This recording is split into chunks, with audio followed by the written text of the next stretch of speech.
Ciao ragazzi, oggi parliamo del grande Filippo Massaroni, personaggio storico della cultura fisica italiana, uno dei pionieri del bodybuilding sia sul piano agonistico che in ambito scientifico e divulgativo. Dotato di uno sviluppo fisico classico, estetico, statuario, con linee e forme invidiabili ancora oggi, dalla seconda metà degli anni 70 fino al 1985, Filippo ha rappresentato una delle massime espressioni della cultura fisica italiana, collezionando un palmarès agonistico di tutto rispetto, sia in ambito dilettantistico che fra i professionisti.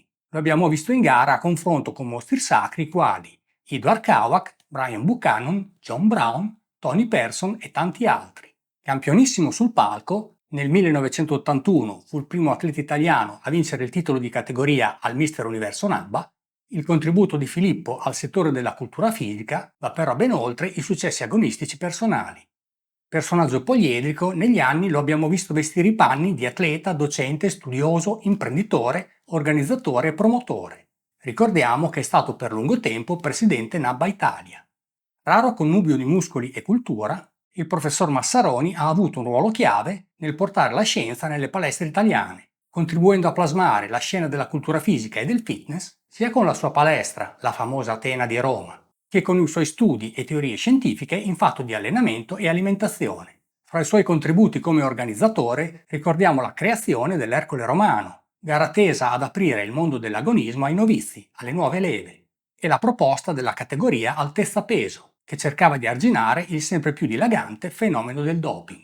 Laureato in scienze biologiche, in ambito scientifico e didattico, a lui va il merito di aver iniziato a cercare di inquadrare le tecniche di allenamento per l'ipertrofia in una teoria scientifica che andasse oltre l'approccio empirico e istintivo che regnava all'epoca. In tal senso ricordiamo il metodo di allenamento delle serie interrotte da lui proposto. Ancora oggi, a 80 anni di età, conserva una lucidità e una forma fisica invidiabili, che lo rendono un ottimo testimonial per dimostrare il valore della cultura fisica ben interpretata, una filosofia che Filippo va promuovendo da sempre. In questo video ne ripercorriamo brevemente la storia e la carriera agonistica. Enjoy! Filippo Massaroni nasce il 19 luglio 1945 a Norcia, in provincia di Perugia. Dinamico e sportivo sin da ragazzo, si avvicina al mondo della palestra praticando il judo. Nei primi anni 60, con un peso di 62 kg per 1,73 m di statura, gareggiava nel judo fra i pesi leggeri. In seguito il suo interesse e la sua curiosità per sviluppare un fisico imponente e statuario lo porteranno, intorno ai 17 anni, a lasciare il judo per dedicarsi anima e cuore alla cultura fisica. Dotato di una buona genetica e supportato dagli insegnamenti del suo mentore, il maestro Raffaele Vessicchio, Filippo cresce rapidamente, tanto che nel 1965 si aggiudica il titolo di Mister Lazio, cominciando una carriera agonistica che lo avrebbe portato nel giro di un decennio a calcare i più prestigiosi palchi internazionali della NABBA e della WABBA. Consapevole del suo potenziale, mentre studia biologia all'Università La Sapienza di Roma, Filippo continua a lavorare con passione e costanza in palestra e negli anni partecipa a diverse gare, ben figurando sul circuito nazionale. Nel 1976 si aggiudica un brillante terzo posto al Mister Italia, completando un podio che vede prevalere Ruggero Mantelli, seguito da Vincenzo Materia e Filippo Massaroni.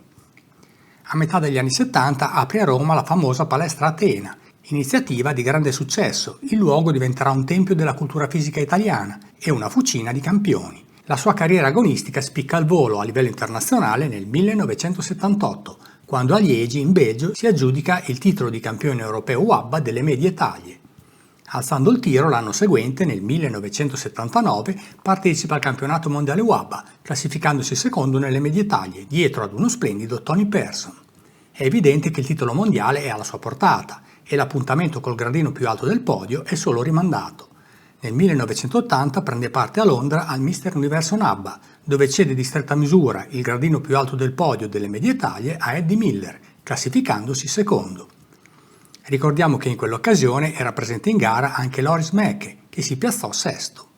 La sua carriera fra i dilettanti raggiunge l'apice nel 1981, quando presentatosi sul palco di Londra con 87 kg di muscoli densi, ben proporzionati e cesellati ad arte, Filippo si aggiudica il titolo di Mister Universo NABBA nelle medie taglie, entrando nella storia come il primo atleta italiano a vincere la prestigiosa competizione. Avendo raggiunto l'apice delle classifiche dilettantistiche, per Filippo si apre quindi la porta per gareggiare fra i professionisti e confrontarsi con i migliori campioni degli anni '80.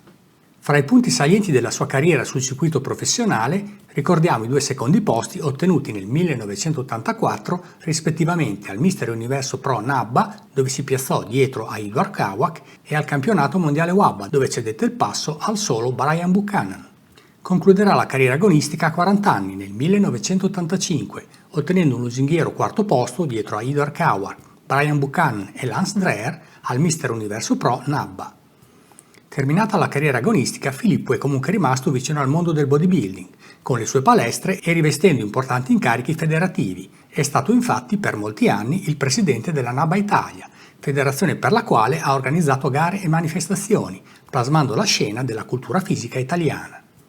Sostenitore di una cultura fisica sana, ricordiamo che ha creato l'Ercole Romano, gara dedicata alle nuove leve del bodybuilding, e ha proposto la categoria altezza-peso, per un bodybuilding sostenibile scevro da esagerazioni. Come divulgatore scientifico ha scritto articoli e libri sulla scienza dell'allenamento nel bodybuilding, nei quali ha coniugato la pratica empirica con la scienza accademica, contribuendo ad elevare significativamente il livello qualitativo della cultura fisica. Comunque la vita di Massaroni non è stata solo muscoli. Individuo poliedrico, curioso, dotato di uno spiccato spirito analitico, Filippo ha messo a frutto i suoi studi accademici dedicandosi con successo all'insegnamento. È stato professore di matematica e scienze alle scuole superiori e docente universitario presso la Facoltà di Scienze Motorie a Tor Vergata, dove ha continuato a promuovere il fitness e la cultura fisica sia in ottica sportiva che di benessere e longevità per tutti.